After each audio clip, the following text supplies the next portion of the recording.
going to talk about TIO and our green journey, and just to set the background, TIO are an organic root crop specialist. We employ about 70 staff at our packing site in Forest, up near Inverness.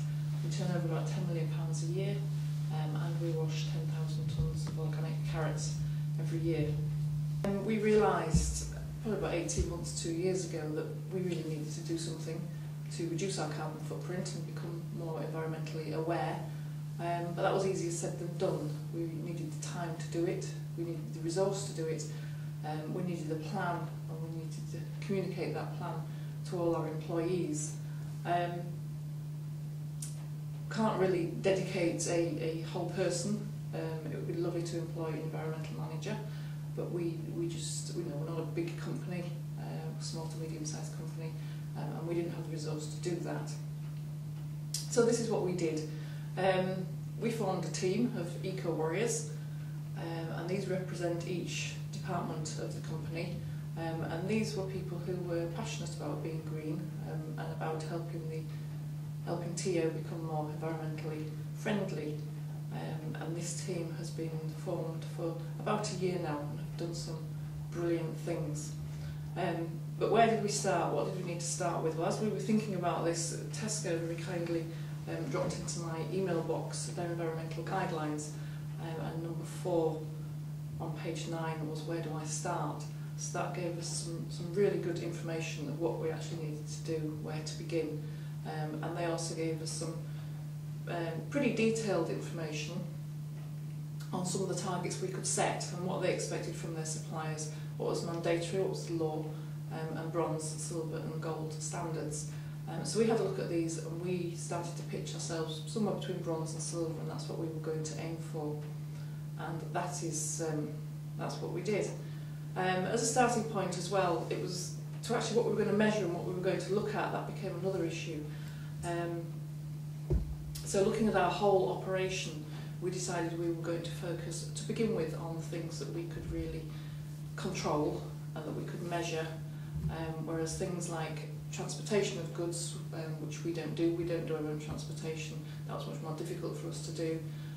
Employee commuting is something that we'll do further on, and the production of the raw materials, so that's back to the farm level, we wanted to leave that for now. And the things we were going to concentrate on were electricity, waste, gas, water and refrigeration. As a starting point, we had our carbon footprint calculated, and this gave us a good idea of what was the biggest impact on our carbon footprint and what to focus on first. We also looked at the costs, and we did decide to go down the route of targeting the highest costs first.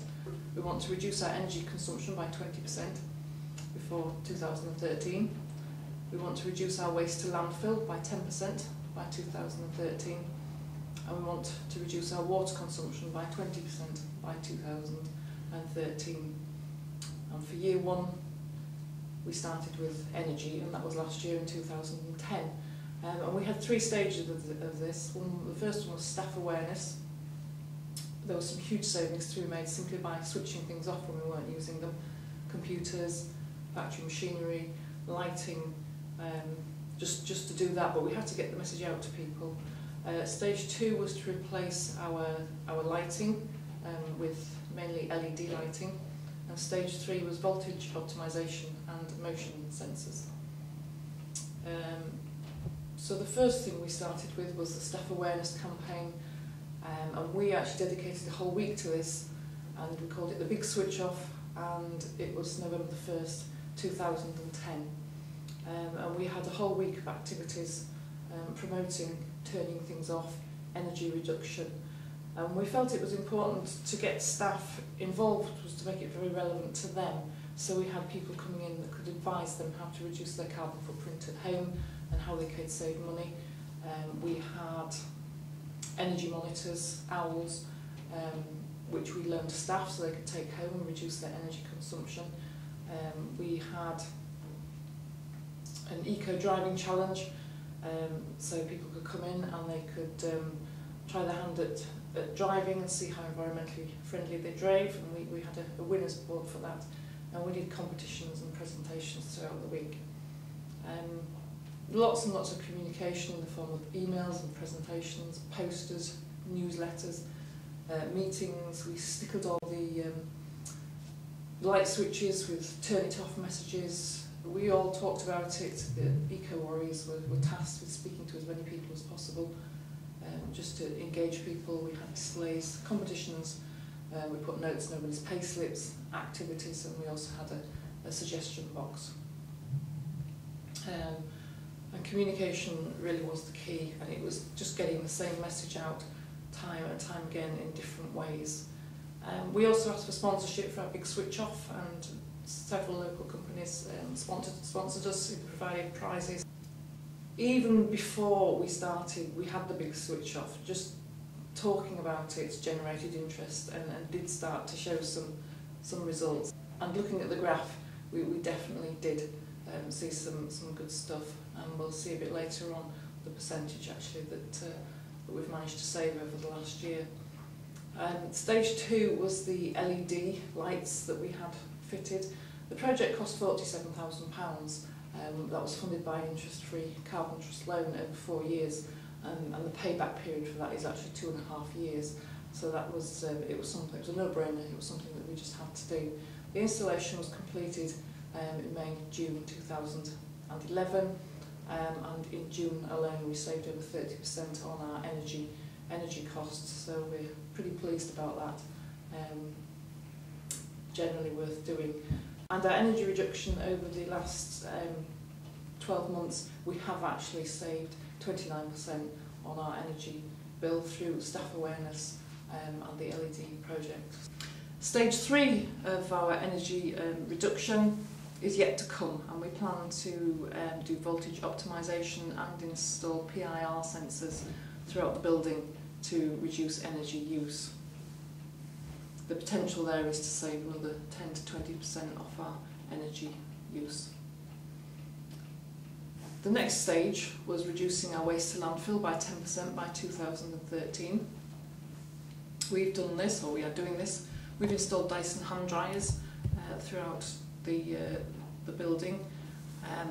We plan in the next couple of weeks to change our waste contractor to allow more recycling, and we're also going to run another staff awareness week in a month's time. The installation of Dyson hand dryers hasn't been complete for the factory yet, but we have completed the toilets, and this has halved our use of paper towels, so that's been very successful. We are also changing to a dry mixed recycling scheme provided by a local contractor, which just means we can put all our recyclable materials in one skip, so the cardboard, the plastic, the metals can all go in together, and we don't have to separate those. We predict next year that we will be recycling 65% of our waste, and we have further initiatives planned to actually reduce the amount of waste and reuse more of what we produce. Our staff awareness scheme this year is called the Big Dump, and this is the week of the 3rd to the 7th of October 2011. We've got Zero Waste Scotland have agreed to come in for a day and talk to staff, and also a local company, Moray Waste Busters, are going to come in. They do a lot of recycling and have a free cycle scheme going, so they're going to come in, get the staff involved. And during that week we're changing over to the dry mixed recycling, so we're hoping to have lots of events to promote the fact that we now have two waste skips, and that staff need to know what to put in which skip for it to be successful.